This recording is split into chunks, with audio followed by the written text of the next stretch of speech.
Hi, everyone. We're here today, Top 3 Professional Development Committee with the Chiefs Group.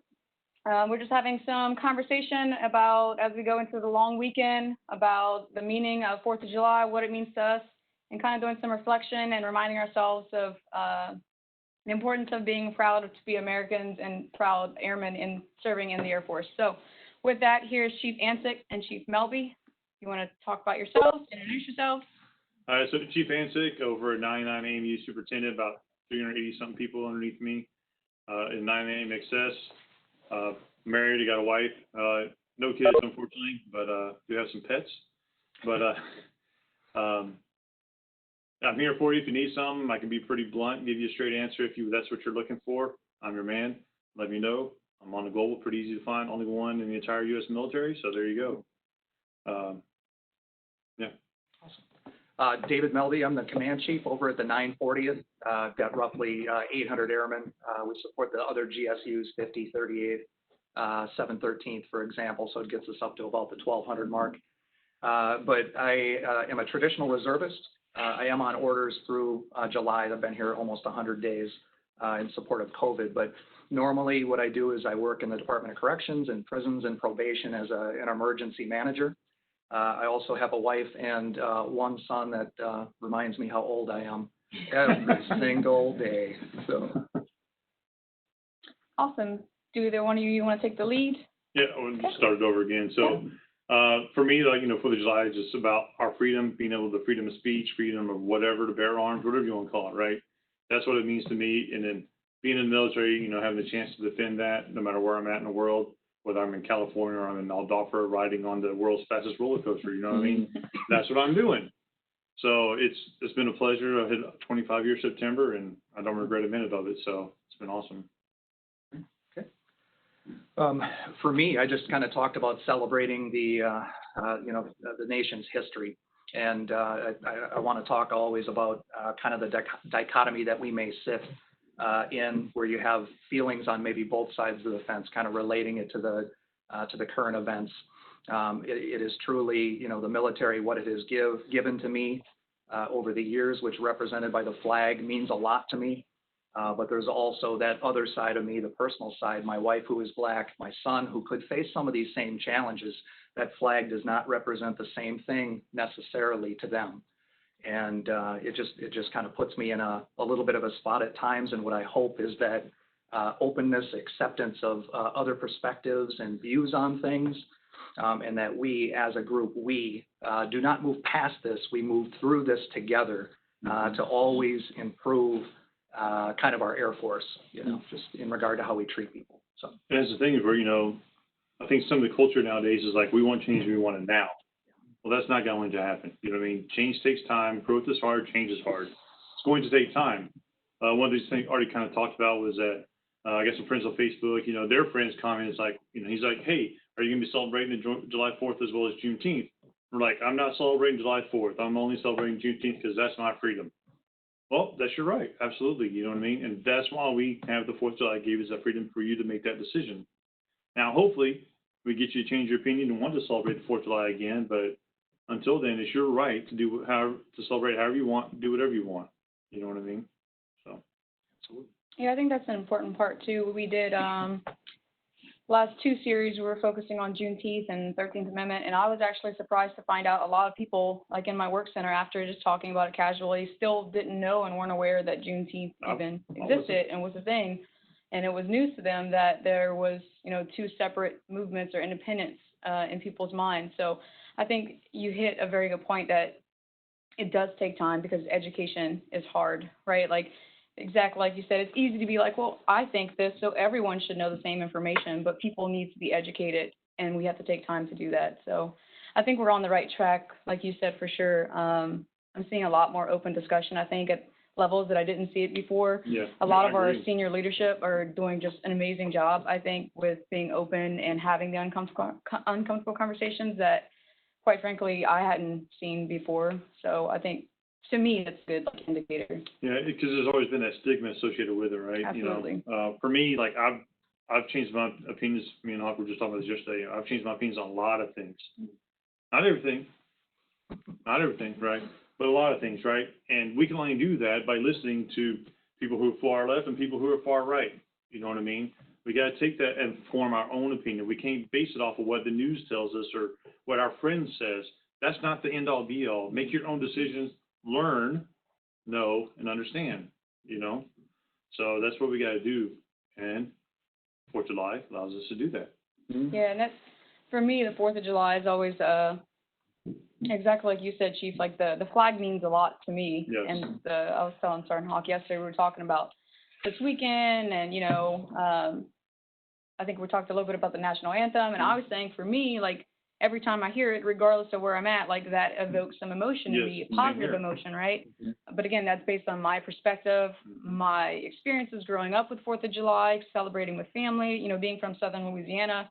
Everything is a party down there, so it's a happy thought for me, right? Yeah. And then joining the military, carrying it over, it means to me the opportunity, right? If we didn't have Independence Day, you can't have Juneteenth. You can't have a country at all that supports the freedoms to go and speak your mind about Yes. equality, right? Yep. Which is essentially what's going on right now, is equality for everyone. So that's what it means to me. I think it's pretty easy to get lost in kind of the tension and emotions whenever things get high, but it's super important, I think, to remind ourselves why we do what we do, why we put on our uniform every day, and that living in America allows us to do that. There's plenty of Air Forces and militaries that don't allow, you know, women, Yeah. or don't allow, you know, certain members to progress to certain ranks, you know. So I think it's pretty important to remember and gauge, like, where we're at and how important Independence Day is for us, so. And that's where, like, if you've never been overseas, you need to go overseas and experience what it's like to be overseas, right, in certain countries. It will open your eyes, all right? Mhm. And then what you need to do is look at these articles they're talking about, all these foreigners, like, what do you think about when you think about America? Freedom, that's the number one thing they always talk about, right? Freedom, how free you are to make the decision to speak out against your government, Mhm. which is what a lot of people are doing right now. And you have that right. Other countries, you cannot do that.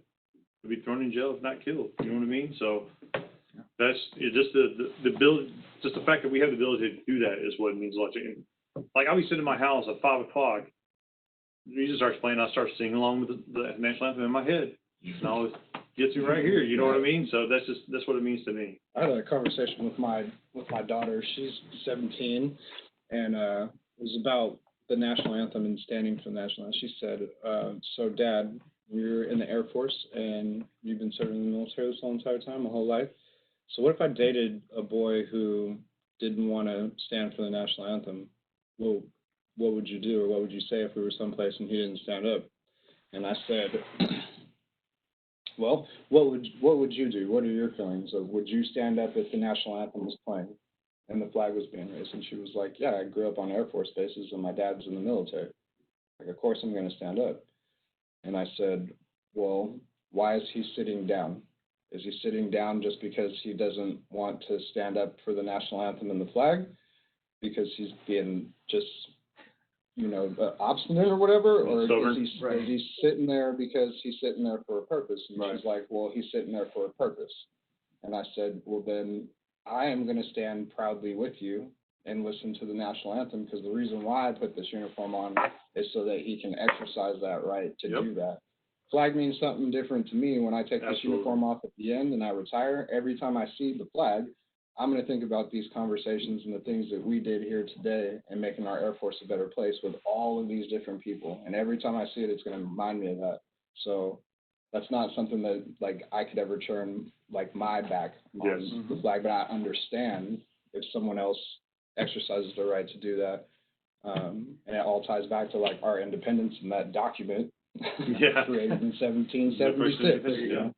I think it's important to, like, think about the flag and what it represents. Mm. And, it's representing different things to different people. Mm. Like, I'm thinking about, 4th of July, becoming a country, our freedoms, life, liberty, the pursuit of happiness, Mm. right? And I think it's, like, it's a hope. It's Yes. it's a goal, Mm. and we weren't there in 1776, Mhm. and we're not there in 2020, unfortunately. Yeah. And I think that symbol, which kind of universally, like, most people would normally think of those things, in recent days, and from some people, they've kind of turned it into something else. you know, it's kind of like become a symbol of nationalism and not about this beautiful melting pot of immigrants coming from wherever and echoing these words written on the Statue of Liberty. It's, you know, a symbol of, like, this is our country, like, and trying to keep people out and kick people out. So yeah, I think it's crazy how this, like, symbol means something so different to different people. And One thing to remember too is we're still a pretty young country, you know what I mean? Pretty young in the grand scheme of things. A lot of these other cultures have been around a long time, thousands of years. We got a couple hundred. You know But what it's amazing. It's amazing what those dudes got right. Yeah. It is. Like But they they- had but they no did- idea. No, but they What was going to didn't happen get it in right from the 2020. beginning. No one No, gets they it right in the beginning, right? And until you experience hiccups, like in your career or in your life or in the country, right, and then grow from it, it's only a mistake as long as you learn from it. Yeah. That's why we have amendments. Exactly. And that's why we do things to make things better. Mhm. Bring up issues and until we highlight these issues and talk about them and come to agreement of what we need to do to fix this, you know what I mean? And hopefully the country will get better. I think we're heading in the right direction, but I mean, we're at the bottom part of the slope going up, very And bottom. I think an important thing too is to remember, like, is perspective, right? Because there has been a ton of progress made in such a short amount of time Yeah, compared to other countries, right? Yes. It's just, that's my perspective. That's how I view it. Whereas, you know, someone who maybe would be more past oriented would be, maybe that progression is not enough or fast enough for them. Especially when you start talking about some of the egregious just civil rights, right? Like, people associate civil rights with, you know, oh, well, that was like back in the 60s that started, but we're still fighting the same things. And you brought up a great point earlier, Chief, where you said, you know, throughout our history, we have chosen to marginalize certain groups of people and then just quickly brush past it. Because we're such a young country, it's easy to do that, right? Like, we focus on, the media does it too, right? One day something's really important, the next week no one's talking about it. So I think you brought up a great point that we have to continue to bring up the issues itself and resolve and find the solutions versus just having the emotional reaction, right? Because having the emotional reaction and then not trying to find solutions, I think that's what leads us to 20 years later doing the same thing, right? So my commander brought up a perfect antidote for this, right? So we talk about QA fails and maintenance, right? I'm gonna get a QA fail this. We're always getting a QA fail for this. What is going on? And then we stop it, right? We put our finger in the hole, we stop it from happening. And then guess what? We're like, well, over here something else happened. Let me put my finger in this hole now. And I pull my finger and I put it over here. So guess what happens now? This problem comes back, right? So now I'm like, well, now I gotta go do this and this. Okay, things are getting better now. Let me stop. And that's kind of what's happened with the country, right? We're like, oh yeah, we're doing good. And then we stop focusing on it, and now all these leaks are coming out. And we're like, whoa, what's going on? We thought we had this under control. That's kind of where I get it from, or where I think is where we're at right now. Yeah, and it just reminds me, you're never at the end, you know, like Never. freedom and equality is like a never-ending battle. You know, there's nothing in life that you say, oh, well, I'm done, other than dying, I guess, you know. That's the end, all right? But, you know, for the rest, we're always, I hope, trying to grow and develop and leave the place better than it was. You know, you talk about change. It is truly a big ship with a little rudder. You know, you are moving a ton and you're just trying to vector it to a better place and just keep doing that over time. And that is challenging I mean, you just think about the fire you had when you were young. I'm an old man, so I mean, I'm much more calm these days than maybe I was in the past, but you want change now because it's that, you know, this needs to go this fast right now. And you realize as you get older, nothing in life moves that way, you know, unless it's a real short-term fix, kind of plug in the dike like you described, you know, that's a temporary fix. It is. You know, so. yeah, It's a Band-Aid over the problem. Yeah. absolutely. And again, I am hopeful, like Kara brought up, that we are going in the right direction. Again, like, I think we're seeing, both in the Air Force, right, and in non-election years, we're seeing the topics being talked about, right? We're seeing programs be instituted. It's just, it's easy to get lost, I think, in the things that are not addressed, right? Because we are such a large country in comparison to other countries. Like, I see that happening a lot too. Like, when you talk about Facebook and people talking about, are they going to celebrate or not? Yeah. And people were comparing, like, American Independence Day to other countries. And one of the things that I thought was interesting was a lot of the countries that they were looking up to, their population sizes were super small or not very diverse. And I was like, so it is important that we talk about our diversity and we include everyone, but because we are so diverse, it takes time to do that, right? It is. So, but to me, that like another thing I saw was the different ways that people celebrate Independence Day in America, because for me, like I'm always like, oh well, we have to have barbecue. There needs to be like hot dogs, you know. I watched the hot dog Jello eating shots, contest. right? I think that is a law, so, yeah. But there's tons of different ways because, like you said, people immigrate here, and then they develop their own things of what it means to live in America for them. Yeah. And I think that's pretty awesome to see. So. Well, what we'll be really telling is where we're at this time next year in 2021. If we're not talking about the same thing, then we're wrong. You know what I mean? That means we're not growing, we're not changing. It was election year. All this just came up because election year, and now let's sweep it back under the rug. That's what that cannot happen again. You know what I mean? It's happened so many times over the past how many years, 100 years. But we got to stop that from happening and just continue to talk about the stuff. You know what I mean? What I liked was the SecDef's kind of direction, you know, if you talk about the change and how slow it can be at times, you know, there was an example. We're making some tactical level changes. I'm going to use photos, you know, being removed from a board or something like that. They're developing a council to address like systemic large scale issues. And then the key to that, other than hiring a more diverse commander group, because I think that is an essential piece, it's their name on the mailbox, you know, making those decisions, but that advisory council.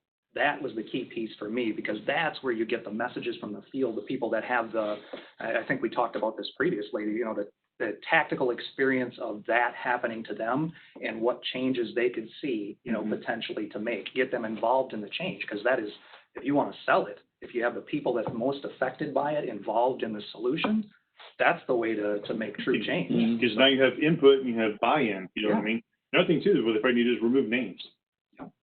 And just have this person, actually remove gender, who cares? Right.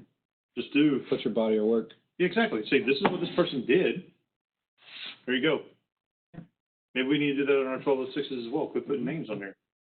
Yeah, it's funny you say that. So whenever I just did a board like 2 quarters ago, and whenever I grade packages, one of my chiefs, very early on, was like, hey, just put a sticky note on the top portion. So you can't see the names, you can't see the units, right? You just cover all the data and only look at the content. And honestly, for me, it's been like a very helpful thing. Obviously, you can kind of tell, right? Especially once you start reading some of the bullets and you've done it for a while. Well, especially if it's come through you before it goes out. But it was super helpful to kind of go through that, like cover everything and then see the content for what it is. So I think that plays into your point that you made. Absolutely, like treating everyone for what they do and their performance. Just like, go ahead. No, we're kind of getting off track here. We're talking about a lot of different things, but I mean, I think it's still a good discussion. But like, a lot of people are worried about EPRs coming up, you know, because of all COVID, right? So, well, it makes sense. You know, we spent 1 week on, 1 week off. Some people spent 2 weeks on, 2 weeks off. Some people didn't come to work for 3 months. They worked at home the entire time. So how do you account for that in your EPR? How do you sit there and say that, well, this is what I did during this time, and I was still effective because of this, you know what I mean? And, well, now how am I going to get a strap, or how am I going to get promoted?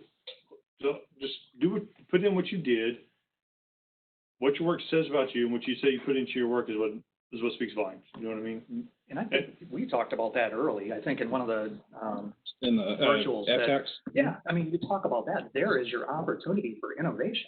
Yeah. Okay, how did you do that? Tell me about that, you know? Yeah. And that's a new way, never been done. Does that not sound good on an EPR? Right. So. And I know when people watch this, they're like, well, yeah, but you're already a chief. I said, look, man, I was in your shoes. I know exactly what it's like, all right? And I got hung up on the same stuff too, all right? It happens. Because we all aspire to be better than what we have that goal, right? We want to get there. I'm telling you right now, from my past experiences, just put what's in your EPR. Just make it strong. Don't worry about where it closes out. Don't worry about getting the strat or not. Some crew fields, you got to have a strat to make it. Unfortunately, that's the case. But as long as your records are good enough, then you'll get that strat. You know what I mean? For sure. This is what happens when you have awesome chiefs, and they mentor us. But yeah, I think all valid points. As far as like the whole discussion on people being worried about what they're contributing, I think the important thing that we all have to remember is right now, anything is good, Yes. right? We have COVID going on, so we have health concerns. Along with that, right, that brings up another slew of issues that we are still facing in the Air Force, and honestly as a society of like, you start isolating people and then they don't feel connected to others, right? And then this rolls right into this weekend, the 4th of July celebration, right? I just saw in the news where California, unfortunately, is going to have to close down a lot of things. So celebrating 4th of July this year, even for people that do want to, is going to look so different, right? So like the fact that people are showing up at all, we need to remind each other like that's a big deal, right? Yes. Like, especially when you have so much responsibility and like, let's say, you know, I was talking to one of my staff sergeants the other day, and they have 3 people under them. Every single day, right now, they wake up and account for those 3 people and make sure, hey, are these 3 people and their family okay? Are they sick? Is their family member sick? That's a lot of responsibility on top of, hey, let me make sure that I can still figure out an innovative way to push my mission forward, right? So I can get my EPR bullets. On top of like, oh, hey, is my friend okay because they're at home and they can't work for 6 months, right? Now they have all the same stressors and worries about, are they going to get promoted, on top of like, is my family okay? So I think we just got to like, again, pump the brakes a bit and be like, hey, we're doing awesome, right? Like, showing up is step 1, doing awesome, right? So one of the biggest things that can help you with this stuff, being a supervisor, being a leader, is the 5 love languages. If you haven't read that book, I highly recommend you read that book, because that will definitely help you in being a good supervisor, because you cannot supervise your troops, everybody the same. You cannot. If you do that, you will fail. Period. Dot. Because what you care about is different from what you care about, which is different from what you care, and on and on. You know what I mean? Some people need that pat on the back. Some people need other stuff. Just, you gotta figure out what it is. So the 5 love languages, highly recommend it. They have all these different ones, one for women, men, and probably even pets. I don't know, but you know. You know what they need for social media? The 5 anger languages, or 5, Yeah. 5 trigger languages. Yeah. What are the 5 trigger languages? Yeah. So it's interesting that you say that. It's like, we're all so different. So I have a question for the chiefs that, kind of bring it back to the topic. So what would you say to somebody who is maybe a Hispanic man or a Black woman who's like, you know, I'm contributing so much to this organization. I feel like I'm working twice as hard as my white peers, but my work's not valued. And maybe, you know, maybe they're bringing something different to the table. It's not like the traditional things that we value in the organization, like in the Air Force. What would you say to them? So, you can go No, ahead. you're much smarter, please. You're gonna save me. So you're saying like they're coming to work every day and they're producing results. They say I'm working twice as hard as this white staff sergeant sitting right next to me, this white man. Like I'm like, look at all the stuff that I'm contributing. Like, why isn't my award packages, why aren't they winning? Why am I not getting selected for promotion? That's a hard one, but I mean, for me, that means I failed as a supervisor, that I'm not paying attention to that. You know what I mean? And if they're doing all this work and they have these awesome awards packages, they should be winning. That's period dot right there. Performance, right? Like for me, when I'm grading a package, right? So if I grade a package, I have several packages say I end up with the same total score on them, right? Got 3 different packages, all have the same total score. The first thing I do is I go back and I look at the job performance. And whoever has the highest job performance points, that's my winner, no matter what. Just we always talk about job performance matters, right? It's what you do in your job. Well, yeah, it does. You still got to have the other stuff for the whole airman concept, right? But when it comes back to the tiebreaker, your job performance should win, right? So if I was in their shoes, I would hopefully bring it up and hopefully have a supervisor who would listen to what I have to say and look at the error of their ways and hopefully correct it. You know what I mean? I hate that happens. I know it does happen, and it's unfortunate, but and that's when I liken the stuff that's going on, you know, people changing is to being an addict. You know, until you want to change and learn that, hey, well, I need to change my views. I mean, I was like that too until I wanted to learn and listen from what other people had to say. And I was like, I don't believe in that. I don't believe in that. Well, that didn't happen. But until I was ready to accept change and read and see what other people have written and said and take their views into it, I'm like, oh, maybe they're right. And then I start changing my views on stuff, you know what I mean? So, and that's why I have it. Changed from being far foot in the ground over here to either on the fence or back over the other side. There was You know what I mean? lots of long conversations on deployments between us where I was like, Ma, come on, let's get there together. But you know that we learn from each other. You know, we learn from each other. We talk. And that's what we gotta do. But the thing, you can't do that unless you have open conversation, right? Mhm. So hopefully they feel comfortable enough to go talk to their supervisor or their leader, whoever, and say, hey, look, I really feel this is happening. And then that leader needs to go, I'm glad you brought this to my attention. Mhm. That's an ideal scenario. We know it's not always gonna happen, right? But hopefully, with everything going on, it will start to happen more.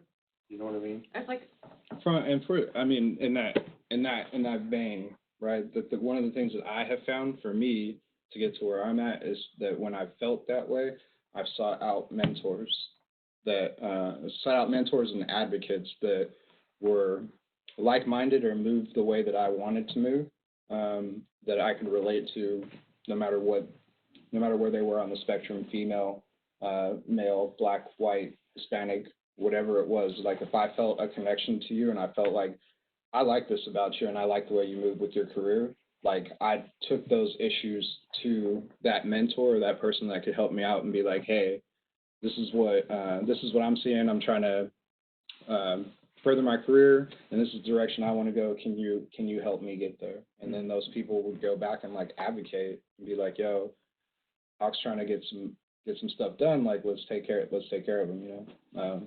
But I wouldn't have made it to be the career assistance advisor for the wing had it not been for mentors of all different backgrounds that have been a part of my career. So that's super important. Like don't just take it and sit there in that spot where you feel like I can't get any help and like I'm just here.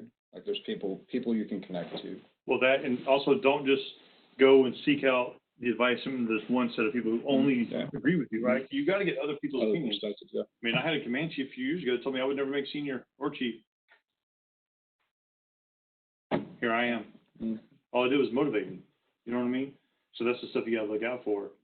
You know, if you stick with just one view, and that's one thing. Like I had all these friends that were like so far. I'm just like, oh my god, really? I mean, I think I feel like I'm closer in the middle, but whatever. I want to talk about politics, but they're so far. I'm like, I unfollow them because I don't want to see their crap. You know what I mean? Like, you know what? Now me, I got to go back. I went back and follow them because I need to see where they're at. I need to see where this is at, and then form my own decision. You know what I mean? For me, kind of in that question, the first thing I would thank them that they trusted me to say that. Yeah. That's probably the biggest piece because I hope I can take that as a compliment because my relationship with this, you know, assuming it's the group is good enough that they can bring these things instead of they're just deep-seated, you know, beliefs by people. So that's probably the first thing. Listening is extremely important, and I'm a person that I'm not the sharpest dude. Just ask my wife. So sometimes I say, is this what you're saying? You know, and I rephrase it so I understand what you're telling me. And then why do you think that? You know, and I look for, I mean, maybe it's a fault of mine, but how do you know that? Is it a feeling? Is it an action? Is it a something that I can grab a hold of? Because really, as my wife would tell you, I'm solution kind of driven, right? I'm looking to fix that because that's unacceptable is what I'm thinking in my head. So I'm trying to pull that information.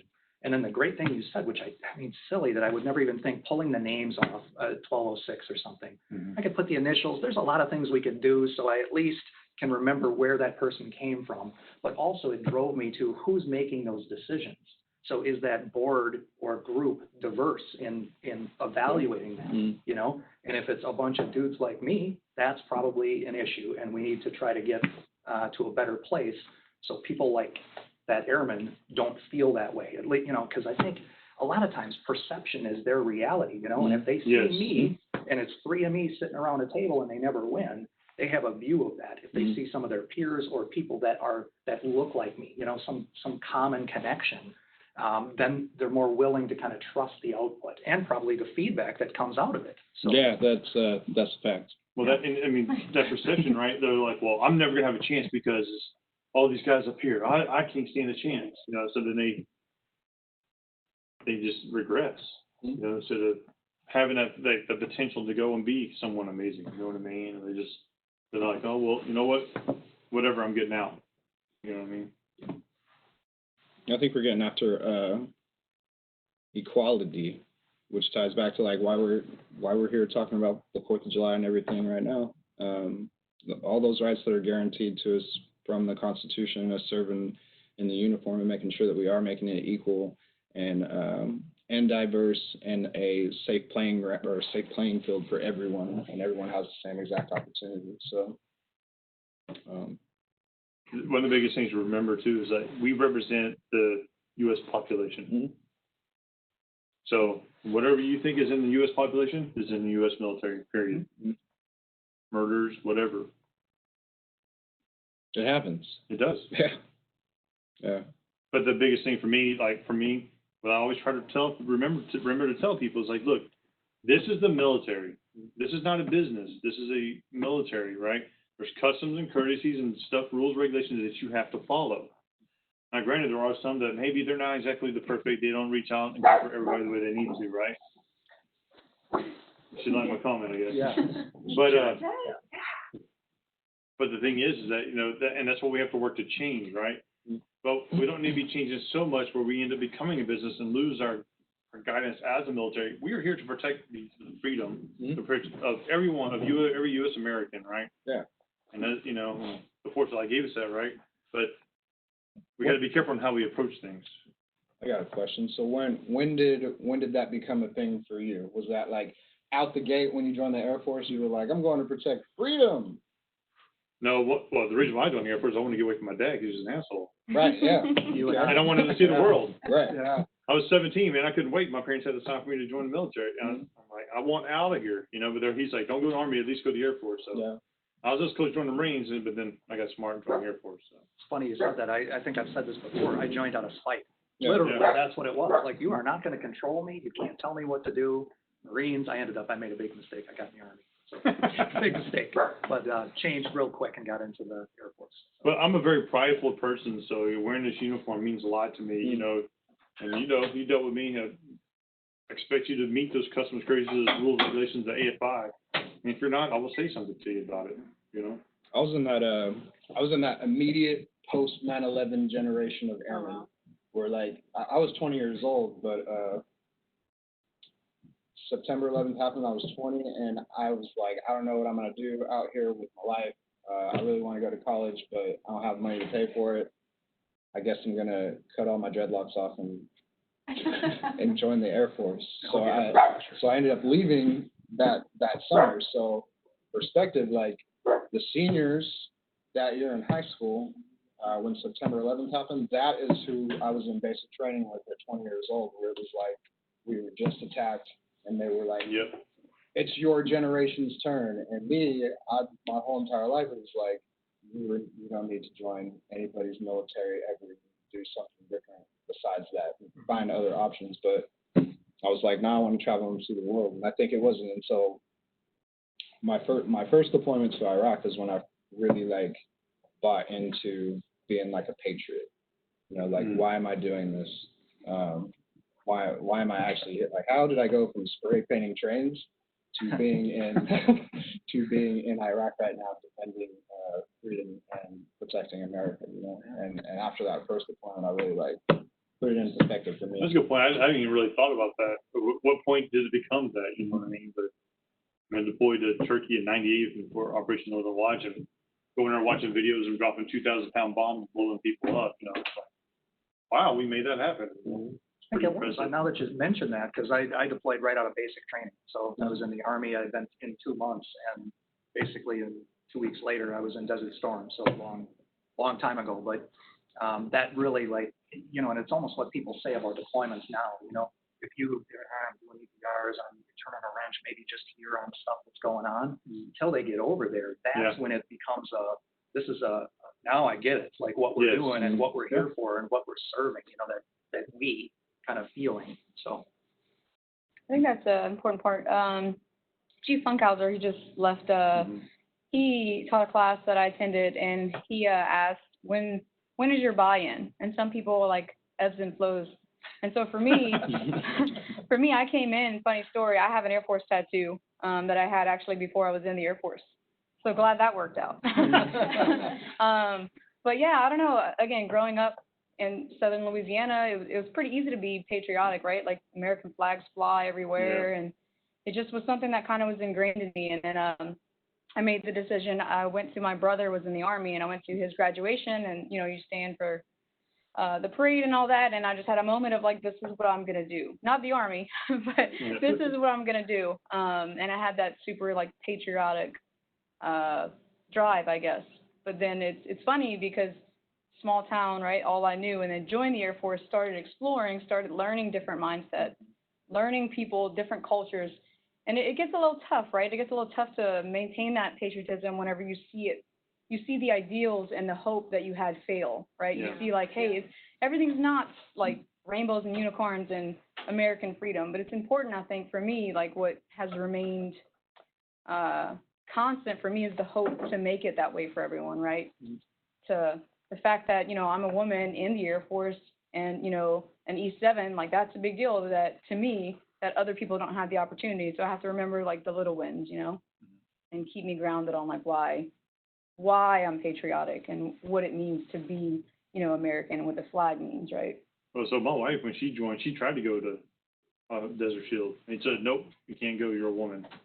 Wow. Wow. Because they didn't have bathrooms for her. Wow. Didn't have bathrooms anywhere. I'm thinking, sorry, that's the Army, man. Yeah. Right over But there, buddy. I mean, she wanted to go. Yeah. Like, nope, can't go. Wow. But with equality, we changed rules and stuff to get to a place where women are serving in combat. Yeah. Because we are all created equal. And it does make you appreciate. I mean, I use some of my deployments. I had 6, but like Saudi Arabia, there was just a great example of, the appreciation of what we have. It's always perspective. And, I was doing a little traveling in the area, and, I was with a woman, and she had to go use the back entrance. You're just like, wow, like this is what they do here, at least we don't have that, it always make me kind of appreciate where we've gone. Not that we're ever to perfection or anything like that, but maybe some appreciation and trying to focus on those positives, because that's one of my cheesy sayings, rainbows and unicorns. I like to use that because that's really the thing that I want to think about and appreciate, the good. There is some crap, and I'm going to work to change that, but it's opportunities like this with you guys that I'm going to remember. This is the experience that I want. Well, and that's what, that's what you remember, the camaraderie. Where were you at on 9/11? Well, I was in King Salmon, Alaska, sitting alert on the F-15s, Where were you when this happened? Well, this is where I was at, and I was there with my friends, and we came together, right? That's when you do go on these deployments, or you get close-knit, and it's, when you're overseas, man, it's even better, right? Being in the States, everybody goes, when they go home, they just go to do the separate ways. But when you go overseas, everybody is a community, they come together, and it's, and I have my reasons why we're not trying to go overseas, but if I really had my way, I'd be trying to go back overseas. Because I love being overseas, it's amazing. And then then you kind of, depending on where you're at, you kind of have that constant reminder. Like I spent 4.5 years in Turkey, stationary, you know what I mean? So every time you go off base and see stuff like that, or pull into go off base, and you still see that, and you're like, come on, man, So We've come so far, but we still got ways to go. Absolutely, we still got ways to go. And with every generation, it gets a little bit better. We make more progress as we move forward. July 4th is my dad's 75th birthday. Oh, wow. Yes. I was born July 4th, 1945. I know, Dad, I know. But from Shreveport. So he's a freedom baby. From Shreveport, Louisiana. So my dad, born in 45, going to school in the South, was like, went to a segregated school, drank from colored only drinking fountains, joined a integrated Air Force in the 60s during the Civil Rights Movement, and going through that, retired in 82 as a Master Sergeant. I was born in 81, so I didn't live like Air Force life, but my Air Force in 2020 is not the same Air Force that he was in the Vietnam era, and going through that post-Civil Rights Movement era, even though the Air Force is already integrated, you know what I mean? He has stories from what it was like for him as an airman, and he asked me questions like, what's it like for you? Oh, wow. To see what the progress is. Yeah. To see what the progress is, right? So, my kids are 17 and 14. If they decide to join the Air Force and they get to this 18-year mark where I'm at right now, what does the Air Force look like and what does America look like for them? It's going to be completely different. It is. You know? So Hopefully for the keep better. progressing. Yeah. We keep progressing. Keep Well, taking and action. that's where, like, you brought up a great point, you know, that was your dad that experienced that. Mhm. Not your granddad, not your great-granddad. It was your dad. So we're not that far from it. Nope. you Black know? and white pictures will fool you. Yes, they will. They will fool But you. that's just, you know, that's the thing we have to remember, like, I mean, this hasn't been that long. And we all thought we were heading in the right direction. Turns out we weren't. You know, so that's where we got, all right, well, we got to backtrack and start over again and make it, and work to get it better and then keep it there. Mhm. You know what I mean? So Taylor, I like to think of it as you don't serve the system, you serve to protect Americans at home. That's a good point. Absolutely. Yeah, Right. and that's what Jana was saying earlier about like how you're a woman serving, and you made master sergeant, and sometimes, you know, when I get frustrated by the system, because the system's not perfect, I feel the same way. I get like really down. You know, like all my chiefs are white men, like, you know, there's subtle sexisms like here and there, and I get frustrated, and I'm just like, maybe I just don't want to do this anymore. Maybe I don't want to be a part of this organization. But when I think about that, I'm like, okay, this system, like, it's not perfect. Like, these people, like, they're not perfect. You know, my service is more than that. And then I also think my other reason why I want to, like, continue to serve is I think about the impact that I can have, especially having made Master Sergeant. I'm like, you know, I can bring those sorts of values that maybe I see lacking in some of my leaders. I'm like, I can bring those to the service in small ways and in big ways. And it's bigger than you, right? And that's when you bring up a great point. It's like pass along what we have learned to the people below us. And that's one thing, like, you got to train your replacement, right? Me holding on to this information is not going to make me better than you. You know, all it's going to do is hurt you and hurt your people because I don't pass on that information. You know what I mean? And if I can, just kind of in the vein of knowing that I'm being a woman, but just that kind of discussion anyway. I won't go into that story anyway. So I lost a bet, okay, and I had to wear a dress. All right, I'm just going to get that out there. All right, This was long ago. All right. I'm glad we know now. Right. I felt like a confession. Anyway. Walking in her shoes. Right.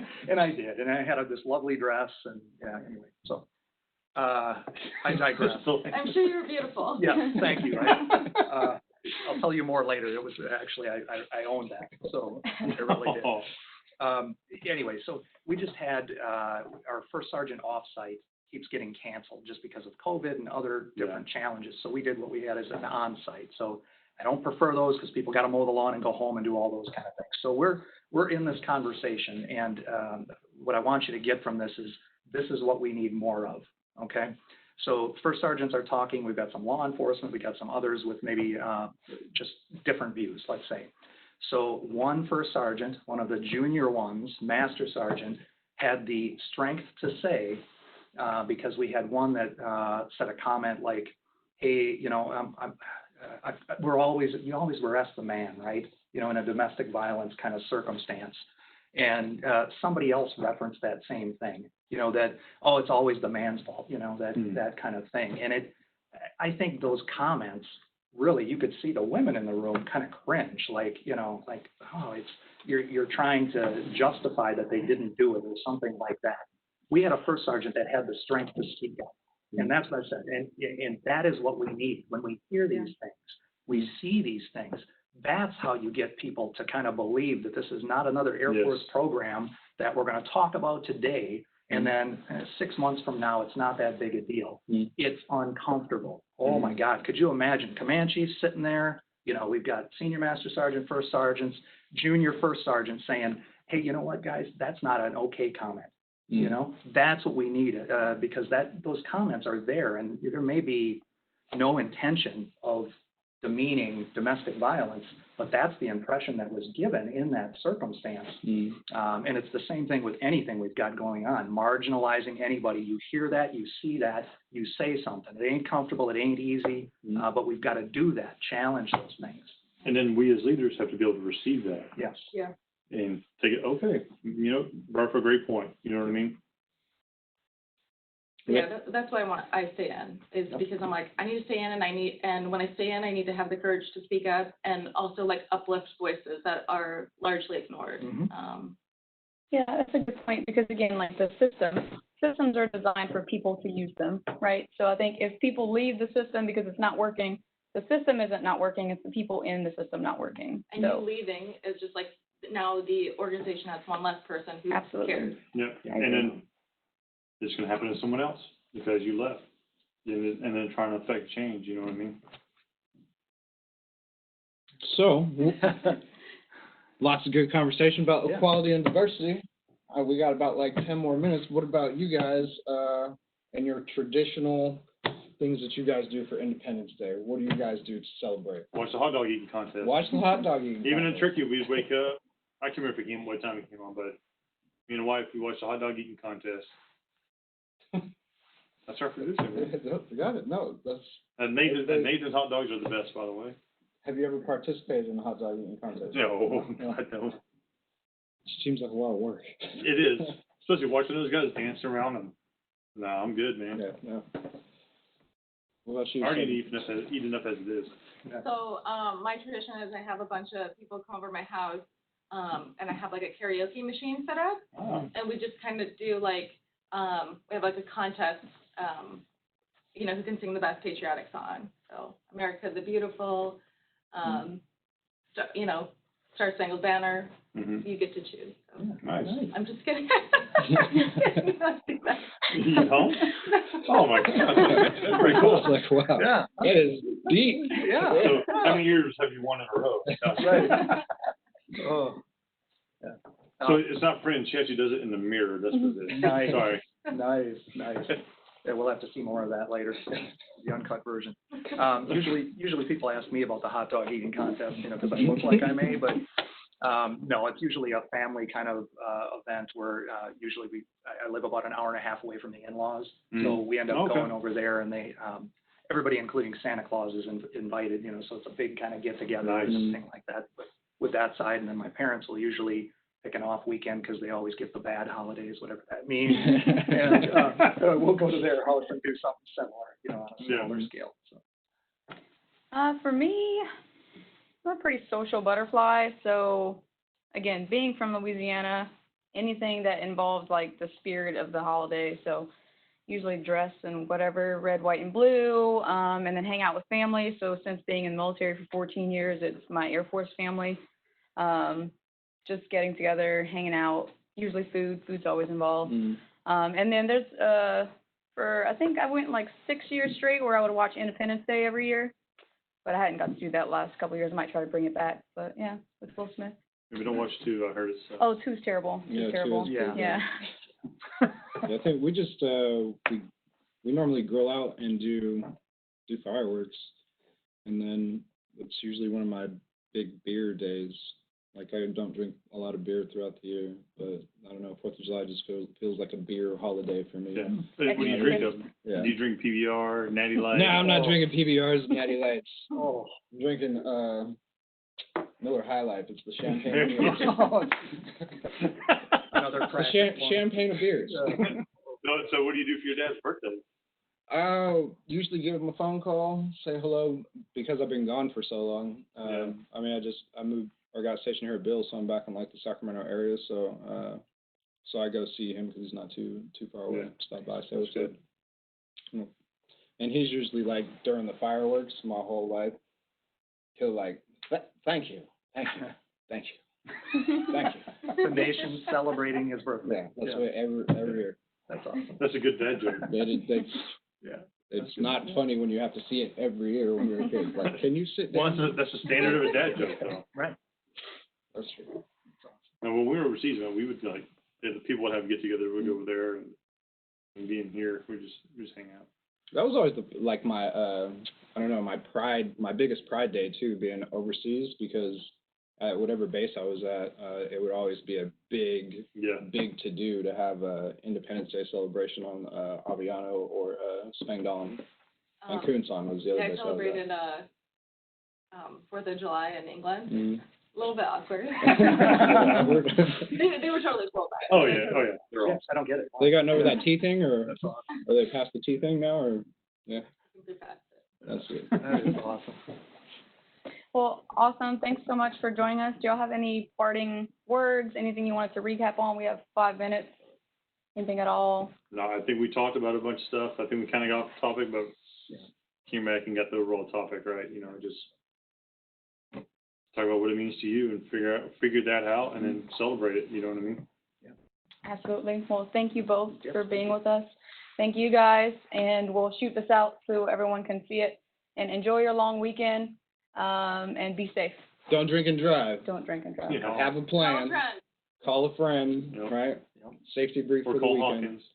Yeah.